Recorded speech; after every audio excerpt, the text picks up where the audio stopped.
ఈ బిజినెస్ ఏదైనా మీ ఊర్లో ప్రమోషన్ చేయాలంటే అది సుమన్ టీవీతోనే సాధ్యం. ఇప్పుడే సంప్రదించండి.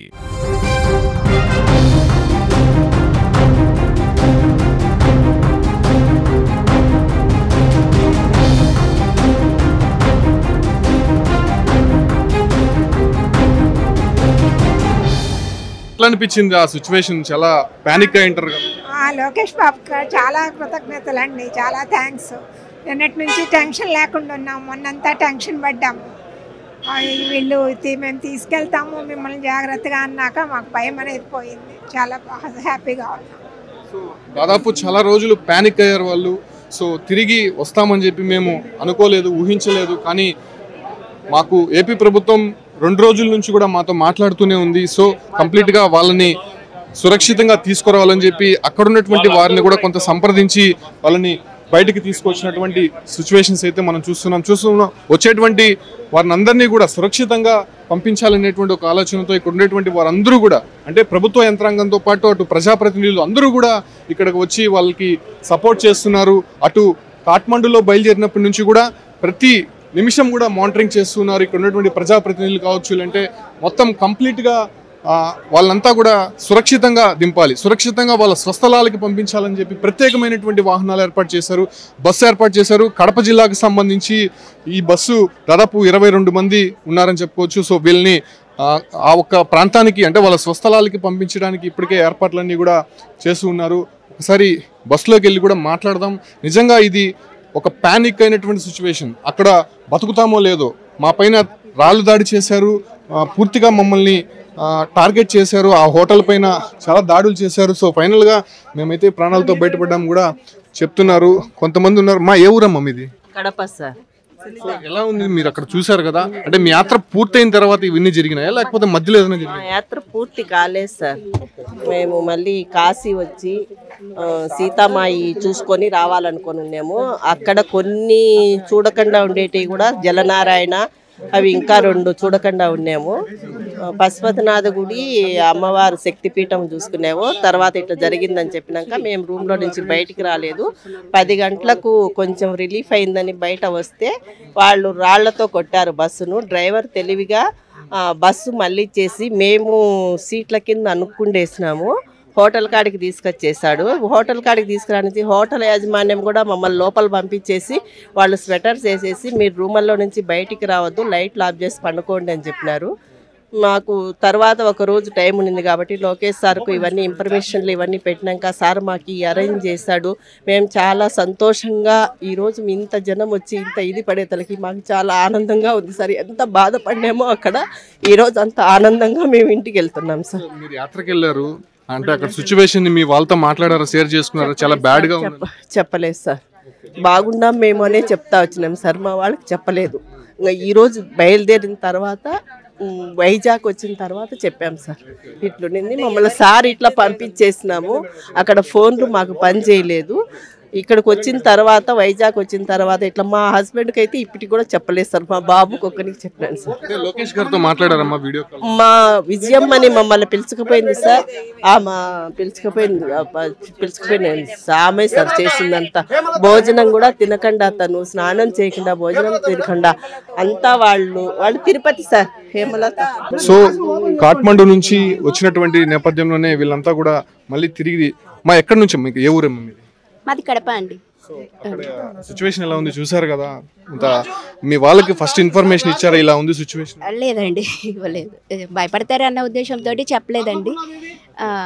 అక్కడైతే కింద మేము రావాలని అనేసి బయలుదేరితే నైట్ 10 o'clockకి బస్ మూవ్ చేశారు.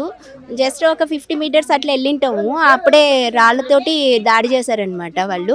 సో మళ్ళీ రిటర్న్ హోటల్కి వెళ్ళిపోయాం. అక్కడే 2 days ఇంకా హోటల్ నుంచి బయటకు అయితే రాలేదండి. మేము అక్కడే ఉండిపోవాల్సిన పరిస్థితి వచ్చింది. బయట వస్తే ప్రాబ్లం అవుతుంది అని చెప్పేసి మన వాళ్ళు చెప్పారు. మీకు అరేంజ్ చేస్తాం, మీరేం భయపడద్దండి, మిమ్మల్ని సేఫ్గా తీసుకొస్తాము అని చెప్పేసి అష్యూర్ ఇచ్చారు. ఇచ్చినట్లే తీసుకొచ్చారు. Thanks to the government. Thank you.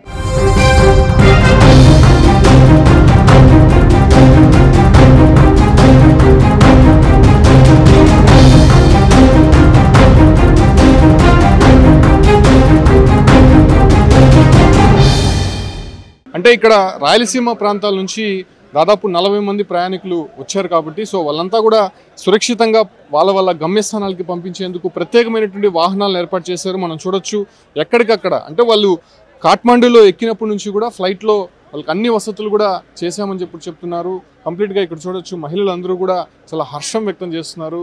అసలు మేము బయటపడడం చాలా గ్రేటు.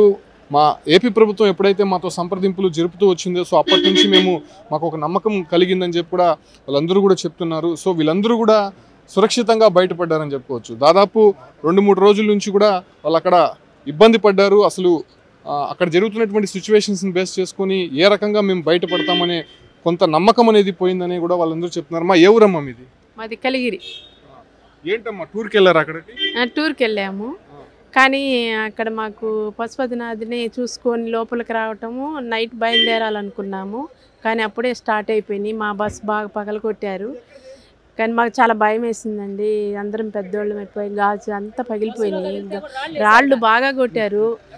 డ్రైవర్ ఏంటంటే డోర్ తీయమన్నారట, తీయలేకపోతే బాగా పగలగొట్టారు. భయపడిపోయాం. గబక్కన హోటల్ వాళ్ళు కూడా మాకు కొంచెం హెల్ప్ చేశారు. వచ్చి హోటల్లో దాంకున్నట్టు అయిపోయింది సార్ మాది. అంటే అప్పుడు మీ వాళ్ళతో మాట్లాడారమ్మా ఇక్కడ సిచ్యువేషన్ బాగాలేదని? మాట్లాడటానికి అక్కడ మాకు ఫోన్ ఇది లేదు, నెట్వర్క్ పనిచేయలేదు సార్. మాకు నెట్వర్క్ పని చేయపోయేసరికి ఇంటికాడ వాళ్ళకి చెప్తే మళ్ళీ వాళ్ళు భయపడతారేమోనని చెప్పలే. ఈ మీడియాలు విని వాళ్ళు మాకు తర్వాత కనుక్కొని మీరు ఫోన్ చేయలేదు, ఎలా ఉన్నారు ఏందని చేస్తే మరి మాకు సరే మేము బాగానే ఉన్నాము, హోటల్లో ఉన్నాము, మేము ఇంకెక్కడ బయటికి వెళ్ళటం లేదు, ఇంక ఈ సార్ వాళ్ళందరికీ ఫోన్లు చేస్తున్నారు, ఎవరైనా మాకు హెల్ప్ చేస్తే వచ్చేస్తామని నేను చెప్పాను. ఏపీ గవర్నమెంట్ నుంచి ఎట్లుందమ్మా సపోర్ట్? ఎట్లుంది? వాళ్ళు ఎప్పుడు మాట్లాడారు మీతో? సపోర్ట్ బాగుంది. మేము కాళ్ళు పంపించగానే మాకు సపోర్ట్ ఇచ్చారు. మిమ్మల్ని మీరేం భయపడబాకండి, మేము తీసుకెళ్తాము, మేము సేఫ్గా చేరుస్తామని చెప్పారు. ఆ ధైర్యంతో మేము ఉన్నాము. ఈరోజు కూడా మాకు అన్ని చోట్ల బాగానే జరిగి తీసుకొచ్చారు, వదిలిపెట్టారు. మా ధన్యవాదాలు చంద్రబాబు నాయుడు గారికి. అది మినిస్టర్తో మాట్లాడారా? లోకేష్ కూడా వీడియో కాన్ఫరెన్స్ తో మాట్లాడి మీకు అందరికీ కూడా ధైర్యం చెప్పారు కదా? చాలా ధైర్యం చెప్పారు మాకు. లోకేష్ బాబు గారు కనిపించగానే వీడియో కాల్లో మాకు అప్పుడు దాకా గుండెలు ఇలా పట్టుకొని ఉన్నాము. చాలా ధైర్యం వచ్చింది. మేము గొప్ప నాయకుడిని అనుకున్నాము కానండి, ఇంత గొప్ప నాయకుడిని ఎన్నుకున్నామని ఇప్పుడే అర్థమవుతుంది. వితిన్ సెకండ్స్ లో మాకు ఇంత హామీ ఇచ్చి మమ్మల్ని ఏ భయం లేకుండా భయపడకుండా మీరు ఉండండి, స్థిమితంగా మీరు బయటకు వెళ్ళొద్దు, మీకు అన్నీ జరుగుతాయి, మీరు లోపలే ఉండండి అని చెప్పారు. మాకు అప్పటి నుంచి చాలా ధైర్యంగా ఉండింది. ముందైతే చాలా భయపడిపోయామండి. అందుకు మాకు హోటల్ నుంచి బయటికి రాలేని పరిస్థితుల్లో అక్కడ సిచ్యువేషన్ మారింది కదా, సో అక్కడ నుంచి ఎలా బయటపడ్డారమ్మా? అక్కడి నుంచి హోటల్ నుంచి ఇంకా సపోర్ట్ మాకు లోకేష్ బాబు గారు ఇచ్చిన తర్వాత, ఫ్లైట్ అరేంజ్ చేసిన తర్వాత ఇదితోనే మేము ఎయిర్పోర్ట్కి వచ్చామండి. ఎయిర్పోర్ట్లో కూడా ఫ్లైట్ కానీ చాలా, అంటే ఇంత త్వరగా ఏ గవర్నమెంట్ చేసి ఉండదండి అసలు నాకు తెలిసి. ఇంత తొందరగా లోకేష్ బాబు గారు తీసుకొని తన సొంత వాళ్ళలాగా మాకు సపోర్ట్ చేసి అడుగడుగున అక్కడి నుంచి తిరుపతి, వైజాగ్ నుంచి తిరుపతి కూడా ఫ్లైట్స్ కూడా చాలా కన్వీనియంట్గా చాలా బాగున్నాయండి. అందుకు చంద్రబాబు నాయుడు గారికి, లోకేష్ గారికి, పవన్ కళ్యాణ్ గారికి అందరికీ కృతజ్ఞతలు చెప్పుకుంటున్నాం. మీరు శ్రీలంక కూడా చూసే ఉంటారు, సో ఇదే రకమైన సిచ్యువేషన్స్ అప్పుడు ఏర్పడింది.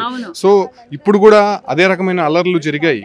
ఖచ్చితంగా బయటపడతారని ఒక నమ్మకం ఉంది. హోటల్ కిటికీలో నుంచి చూస్తే పెద్ద పెద్ద మంటలు, వాళ్ళు జనాలు అరుపులు మాకు వినిపిస్తున్నాయి మా హోటల్కి.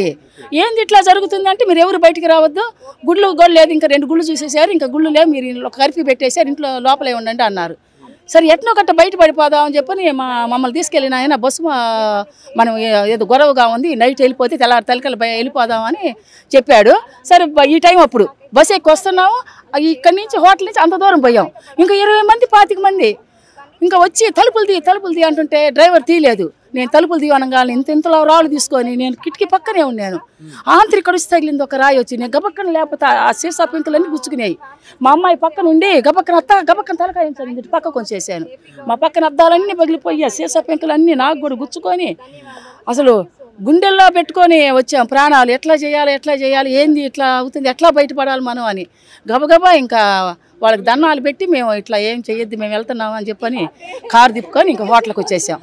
హోటల్కి వచ్చేసి ఇంక హోటల్ నుంచి బయటికి రావద్దు, మీరు రూమ్లోనే ఉండండి అని చెప్తే మళ్ళీ లోకేష్ గారికి ఫోన్ చేస్తే ఆయన మీరు బయటికి రావద్దు, లేదంటే ఆంధ్ర భవన్కి పోండి, లేదంటే మీరు ఎక్కడ హోటల్లో ఉంటే అక్కడ ఉంటే మిమ్మల్ని సేఫ్టీగా తీసుకొని ఫ్లైట్ ఎక్కించి మిమ్మల్ని తీసుకొని మేము ఫ్లైట్ పంపిస్తున్నాము, మీకేం ఇబ్బంది లేదు అని చెప్పానంటే ఇంకా ఆ రోజంతా హోటల్లో ఉన్నాము.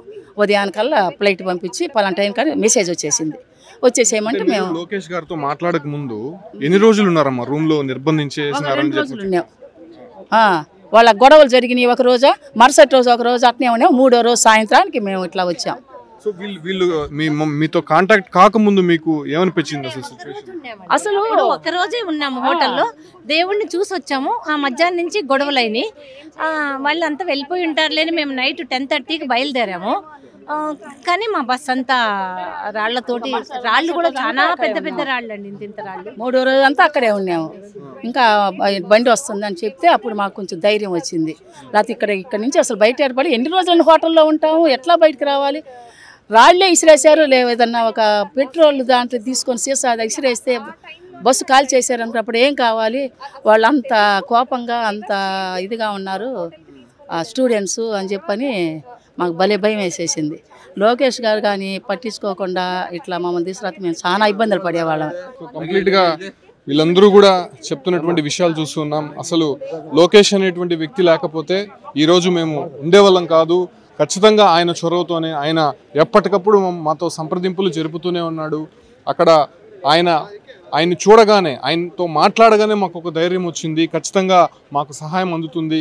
ఇక మన రాష్ట్రం నుంచి, మన ప్రాంతం నుంచి ఒక వ్యక్తి, ఒక మంత్రి మనతో మాట్లాడుతున్నారు కాబట్టి ఖచ్చితంగా మేము సేఫ్గా ఇండియాకి వెళ్ళబోతున్నాము అని చెప్పి కూడా మాకు నమ్మకం కలిగిందని చెప్పి కూడా అక్కడ ఉన్నటువంటి బాధితులు చెప్తున్నారు. కంప్లీట్గా ఎయిర్పోర్ట్ మొత్తం కూడా చూడొచ్చు, చాలా ప్యానిక్ అయినటువంటి బాధితులంతా కూడా చూస్తున్నాం. వాళ్ళ కుటుంబ సభ్యులను చూసి భావోద్వేగానికి గురయ్యారు.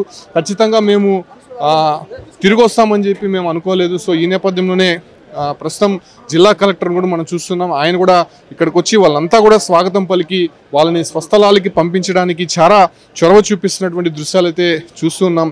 చాలా భయపడ్డారు. అంటే నిజంగా అసలు తిరిగి వస్తామా, లేకపోతే అక్కడ జరుగుతున్నటువంటి అల్లర్ల నేపథ్యంలో అసలు ఏం జరుగుతుందో తెలియనటువంటి పరిస్థితుల్లో బాధితులంతా ఉన్నప్పటికీ కూడా కంప్లీట్గా ఫైనల్గా వాళ్ళంతా కూడా సేఫ్గా ల్యాండ్ అయ్యారు.